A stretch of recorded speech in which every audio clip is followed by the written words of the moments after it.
Então, gente, no programa de hoje tá bom, né? Nós estamos falando de complexo de Jonas, que é aquele medo que às vezes a gente tem de atingir o sucesso, de realizar um sonho que a gente tinha. A gente acha que a gente não merece, é claro que a gente merece. Segundo bloco, nós vamos falar disso também. Se você tem algo a dizer, manda pra nós. Olha só, a Elza de Jesus Espíndola, ela falou assim, olha... Deixei inúmeras oportunidades passarem batidas por ter vindo do interior em 1971, só com o 4º ano de grupo. Trabalhei em casa de família, fui faxineira, fiz supletivo, 1º e 2º graus, quis fazer direito, mas desisti. Em 1974 já estava numa firma americana de engenharia, onde deram-me oportunidade. Comecei fazendo cafezinho, saí como secretária, trabalhei por muitos anos em 2 outras empresas e desde 1996 trabalho por minha conta. Poderia ter crescido desde então, mas contentei com pouco. Sou muito boa no que faço, apesar da idade, quero mudar em 2014 e ao completar 60 aninhos, aposentar e viver um pouco para mim, pois vivi até agora para o outro. Estou lendo o livro Síndrome de Boazinha, da Boazinha. Sou doente por agradar. Fala pra ela. Apesar da idade, não, minha filha, porque 60 anos hoje, não é? Claro. Eu conheço muita gente de 64, 65, pessoas que estão se descobrindo agora, tá? E é mesmo. Então, não é? Então, não tem essa história. Tamo vivo? Vamos lá, né? Ô, Elza, a gente tem que pensar, né? Ninguém é uma ilha, né? Você não tá sozinha, né? Então, você precisa se relacionar com as pessoas, interagir com as pessoas. Mas é tão importante você se relacionar bem com você mesma, né? Olhar para o espelho e falar assim, o que eu quero, o que eu gosto, o que eu amo fazer. E a luta, né? Porque se você ficar só à mercê do outro, pensando no que você vai fazer para agradar o outro, você vai dizer sim para o outro o tempo todo e vai dizer não para você. Vai se anular. Então, acreditar no seu sonho, acreditar em você... Né? Agora não é simples, né? Não, porque dá assim, trabalho. às vezes, pois é, às vezes a pessoa assim, gente, são tantos anos de você sem confiança em você mesma, achando que você é meia boca, não dá conta, não merece. Como é que faz essa virada de jogo? Pois é. Nós vamos virar o ano, né? Vamos virar esse jogo, né? Acho que a primeira coisa, vai lá no sistema de crenças, né? Assim, o que eu tô pensando que tá com algum equívoco aí? Né? Assim, será que eu tenho que fazer tudo para agradar o outro? Será que eu tenho que pensar mais em mim? E aí tem outro sistema de crenças equivocado. Ah, mas você é egoísta se você pensar só em você. Não, não é questão de egoísmo, é questão de se olhar em primeiro lugar. Tem aquela clássica cena do avião, né, da aeromoça. Em caso de despressurização, máscaras de oxigênio vão cair sobre você. Ajuste sobre o nariz e a boca. Primeiro sobre você. Mesmo se ao seu lado estiver um idoso ou uma criança. Então, é kit de sobrevivência. Você primeiro precisa olhar para você, porque senão sua vida vai passar. Até para ajudar as outras pessoas até também. Até para ajudar. Né? Agora, você fala uma coisa, ela está falando, quando eu fizer 60 pesada e dá. Você fala da questão, gente, porque essa questão do complexo de Jonas não é só na vida profissional, né? É na vida amorosa também, nas relações pessoais. E você falou o seguinte, eu acho importante dizer isso, que idoso também tem complexo de Jonas. Sim, a Clara que comentou isso, né? Assim, que as você, pessoas... Clara, então eu confundi.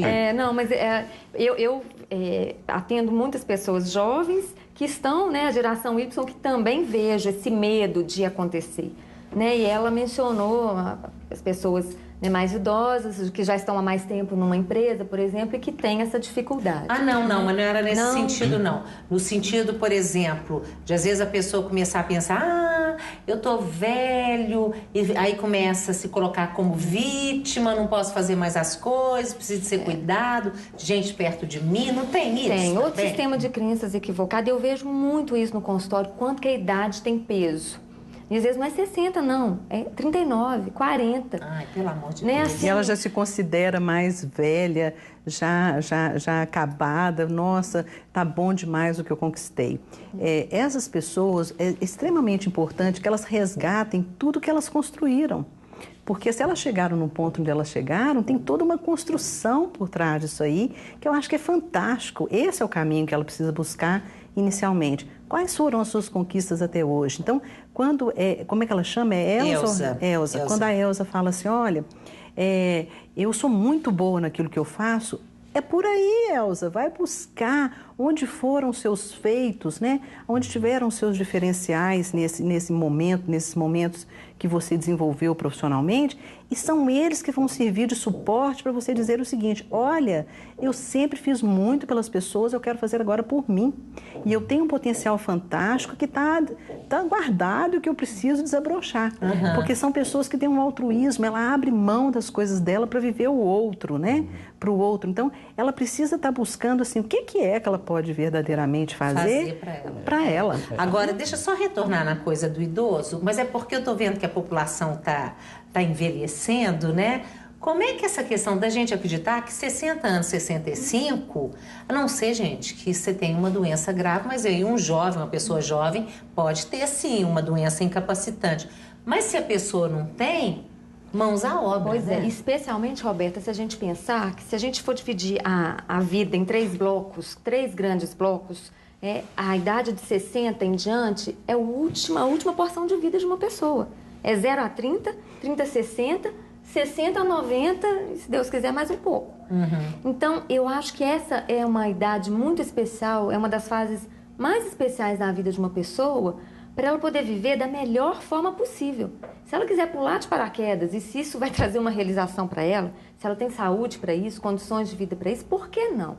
Por que tem que engessar numa idade? Não, eu tenho 60 e agora eu tenho que usar bengala e ficar quieta em casa assistindo. Né, só isso que eu quero, porque eu estou fazendo um blog, eu tenho um blog, né, meu, mas eu estou mudando ele e vai ser isso, envelhecer para ser livre. Aí sim, gente, liberdade. Acho que a gente envelhece para poder ter o tempo de fazer as coisas, não ficar, né, amarrado com tanta coisa que vai prendendo a vida da gente. E nem preocupada, né, Roberta, assim, com o julgamento do outro, o que o outro vai pensar. É o momento de você começar a criar algo para você, né, e em função da sua idade, daquilo que você já conquistou. Então, é essa idade que é a maturidade, que eu acho lindo demais, é o momento da gente começar a ver o seguinte: e agora? O que eu posso fazer? Agora, é interessante que alguns anos atrás, era os 40 anos que eram uma idade que marcava muito.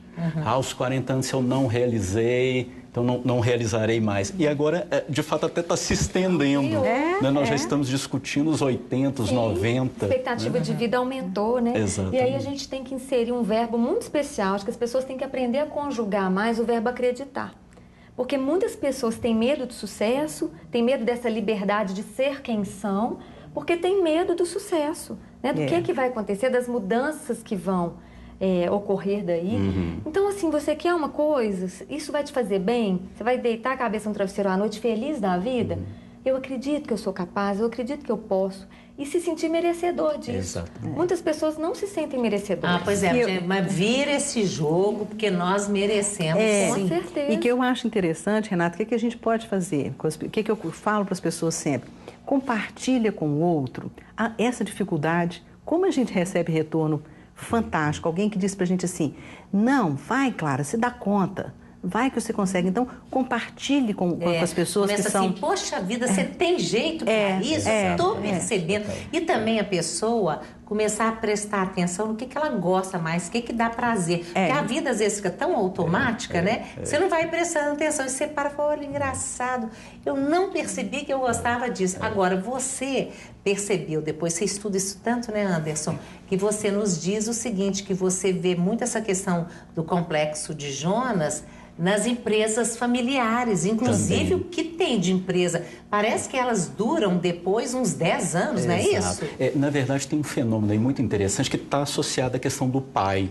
Não é? Muitas vezes você tem o fundador de uma empresa, né? E o grau de expectativa que o filho, que é colocado no filho ou na filha, por exemplo, né? Que serão os sucessores daquele fundador, é tão grande que, ao invés de você permitir que a empresa se perpetue, você acaba levando à própria morte da organização. E é uma questão inconsciente aí interessante, que às vezes o próprio fundador, ele não dá conta de fazer a transmissão, né? Então, o que acontece? A própria empresa, às vezes, morre junto com o fundador, porque ele criou ele não conseguiu de fato criar uma atmosfera que permitisse aos sucessores, né, chegarem àquela posição. E quando você tem aí dentro desse grupo pessoas que já vêm com uma estrutura, né, que há uma predisposição a um complexo de Jonas, é a fome com a vontade de comer, né? Você junta e isso pode de fato afetar a longevidade de empresas. Tem empresas que morrem junto com o dono. Com certeza. Agora, outra coisa, a gente estava falando no princípio do programa, você falando, e a gente sabe disso, que hoje falta líderes no mercado, né? Agora, o líder que é líder, eu fico pensando, ele tinha que ser muito generoso, né? E sensível para ver ali na equipe dele, quer dizer, as pessoas que são capazes de serem líderes, mas têm essa dificuldade de se mostrar, né? De, poxa vida, cutucar, opa, você tem... Para se formar novos líderes. Eu sei que tem muita empresa que está fazendo isso, né? Mas o líder que é líder, Alberto, o líder que é líder de com força, vamos dizer assim, né? Não tem medo de ser, não tem medo do outro passar para trás. Não tem.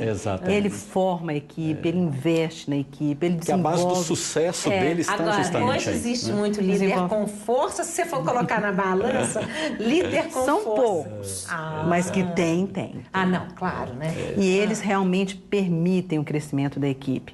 Eles começam... Então, se ele tem um complexo, uma pessoa que tem um complexo de Jonas na equipe dele, ele fortalece aquela pessoa, ele investe nela. Ele fala, fulano, sai de trás dessa mesa, se joga, se lance, ouse, né?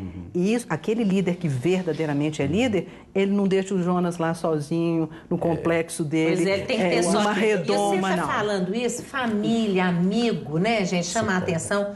Pode ajudar muito, né? Pode. Agora, isso que você está falando é muito interessante, porque eu diria hoje que duas características são fundamentais num líder. A capacidade de ler o contexto e a capacidade de ler gente, né? De ler as pessoas, de saber identificar aquilo que a pessoa tem de talento e criar um contexto em que aquele talento possa se manifestar. Exato. A grande questão é que muitas das vezes o líder, ou esse suposto líder, ele vai enfocar exatamente no ponto onde você não vai extrair o talento principal daquela pessoa. Ela tem, por exemplo, uma dada dificuldade e ao invés de você tentar analisar quais são as facilidades que ela tem, o líder, ou esse suposto líder, concentra exatamente em tusicar, vamos assim dizer, o indivíduo onde ele não vai poder oferecer.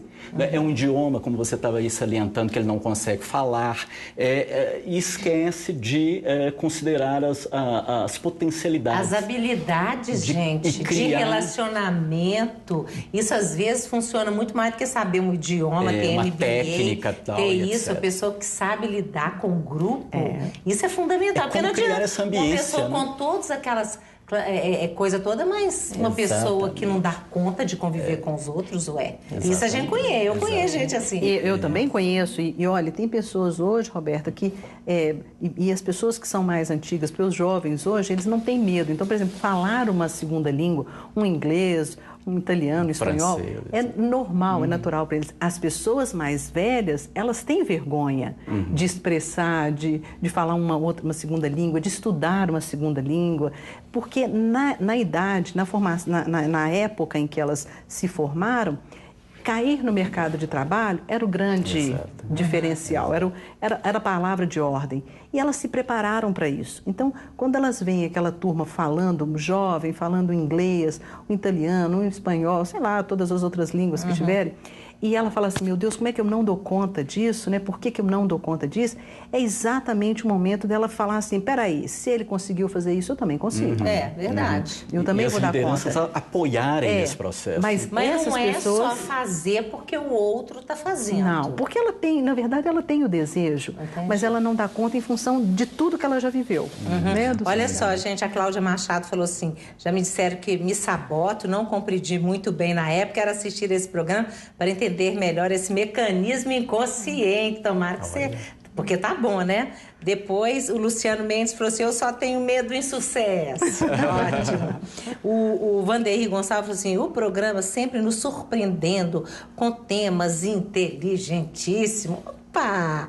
Nos dias atuais, o que mais existe é o complexo de Jonas, medo do sucesso de embarcar em algo novo, é preciso ter humildade Humildade é uma palavra interessante, né? Importantíssimo. Para não se sentir culpado por ter ou não sucesso no que fazemos. Tudo é consequência. Se fazemos bem, vamos nos destacar, diz ele. Se não conseguimos, vem a frustração. Parabéns, equipe, por mais um espetacular programa. Parabéns, Roberta Zantelli. Ganhei! Essa questão da humildade que ele fala. Ela é importante, porque a humildade, ela diz de uma abertura para receber e receber com gratidão. Então, você está no caminho certo, tenha a humildade de reconhecer isso e de pedir por isso. Porque há um outro lado também do complexo de Jonas, né? Seria um contrário. A gente pode pensar numa pessoa que tem confiança, que tem uma boa autoestima e que vai em busca. Mas tem aquela pessoa arrogante, que é o contrário da pessoa que tem humildade, né? Como diz a minha filha, ela se achona, né, mãe? Ela se achona. Se acha, né? E a pessoa perde o foco também, né? Ela tem uma vaidade, tem um ego a ser massageado, e aí ela desvirtua também, ela sai desse foco. É uma pessoa que acha assim... eu sei de tudo, e eu né? passo por cima de todo mundo. Passo por cima. É a pessoa que acha que vai inventar a roda. Exatamente. Não é? E aí, né, Roberto, eu fico vendo, assim, as empresas valorizam tanto algumas competências, né, alguns adjetivos aí que realmente são sine qua non, né, numa empresa. Eu acho que deveria haver um currículo emocional, sabe? É verdade. Como que faz falta, né? Essas habilidades emocionais, esse jogo de cintura, essa inteligência emocional para lidar com essa maturidade, inclusive. Né, com certeza. E aí, né, a gente fica pensando no Jonas, que está lá atrás da mesa, morrendo de vergonha do chefe, de falar numa reunião. Aquele Jonas foi um Joninhas um dia. E provavelmente ele teve um pai e uma mãe, né? A gente não pode julgar, mas esse é muito comum. Aquela mãe que estava fazendo dever de casa com o filho, passa a borracha, quase rasga a folha e fala assim, mas você é burro, hein, menino? Você não dá conta de nada. Você não presta. É verdade. Isso traz marcas indeléveis para a vida de uma pessoa. São feridas para o resto da vida. E talvez a solução não seja o chefe, ou o líder, né, o gerente, o gestor, expor aquele indivíduo. Às vezes ele pode achar, inclusive, que ele está contribuindo, mas ele pode estar reforçando. Não é obrigar o indivíduo a se posicionar, porque hoje a lei, o imperativo também nas organizações é o indivíduo ter que se posicionar. Talvez tenha que fazer um trabalho antes, né? Tem que ler, com ele, criar, né, um ambiente. Não pegar uma turma toda lá expor o indivíduo, expor a pessoa. Jogar o indivíduo na piscina para ele ter que sair nadando. Com certeza. Porque deixá-lo vulnerável é uma coisa extremamente horrível, né, para o Jonas, para quem tem um complexo de Jonas, porque toda pessoa que passa por esse complexo, ele tem por trás aí na sua história de vida alguma coisa, como a Renata falou, de uma mãe que foi repressora. Como é que a infância é fundamental, gente, para nós, né? De alguém que teve com ele na infância um nível de cobrança muito forte, dificuldades que ele passou em termos familiares, financeiros e tudo mais, pais que têm um nível de instrução menor do que o dele, inferior ao dele. Enfim, a história de vida da pessoa é que vai comandar ela desenvolver esse complexo. Ou seja, aí entra autoconhecimento, que a gente fala no terceiro bloco, mas eu só queria que você falasse rapidamente a complexo de Jonas na vida amorosa. É aquela pessoa que se esconde, né? Que ela precisa se colocar para o outro, ela precisa ir em busca, mas ela vai se boicotando, vai boicotando a relação. Ah, não, ele tá me dando trabalho, não vou conversar, não. Vai jogando poeira debaixo do tapete, as coisas não vão sendo conversadas, né? A pessoa fala, não, mas casamento hoje não dá certo mesmo, não. Vou acabar separando, então não vou nem casar. E hoje muitas pessoas já se casam pensando numa separação, tem até contratos, né? Profecia autorrealizada, né? Sim. E é interessante isso, porque, na verdade, as pessoas que elas buscam um companheiro, né? E que tem o complexo de Jonas, eles procuram uma pessoa que seja num nível bem mais suave, né? Bem mais inferior ao deles, para que eles não tenham que, em momento nenhum, competir, né? Ou então semelhante ao deles, mas que ele não precisa competir. Então, são casamentos que normalmente a pessoa entra num conformismo, tá ótimo, essa pessoa para mim foi ótima, foi o que Deus mandou para mim, né? Uma conformação. E esse conformismo... Ruim com ele, pior sem ele. Mais ou menos aquelas montagens que falávamos em nível das organizações também. Né? Exato. Então, é um conformismo tão grande que a pessoa não para refletir até onde que aquela relação afetiva, amorosa, está refletindo aquilo que ele viveu a vida toda, de ser submisso, de se abrir mão das coisas, e aí passa a ser uma relação onde ele é absolutamente dominado. Essa é uma das características do Jonas, né? Submisso, tá sempre no bastidor, não fala com medo, né? De ser julgado e tudo mais. Ou aquelas mulheres, né? Que falam, ai, eu queria tanto encontrar o homem da minha vida, Príncipe tá tão difícil. Não tem homem na praça. Não tem homem na praça. O que você anda fazendo sábado à noite? Sábado à noite eu ponho meu pijama e vou pro sofá, né? Pra comer pipoca, né? Assistir um filme, comer pipoca. É muito interessante a questão da marcação primeira, né? Então, lá na infância, há determinadas marcações e como a pessoa vai repetindo esse processo, quer seja na vida amorosa, como você salientou, quer seja na relação com o vizinho, quer seja na relação organizacional. Na verdade, ela precisaria talvez voltar lá e tentar entender, né, ressignificar essa marcação primeira. Né? Com certeza. Gente, nós vamos fazer intervalo, tá bom, mas tem que fazer intervalo. Daqui a pouquinho a gente volta. Já foi lá no facebook.com/Brasil das Gerais? Tchau, a gente volta daqui a pouquinho.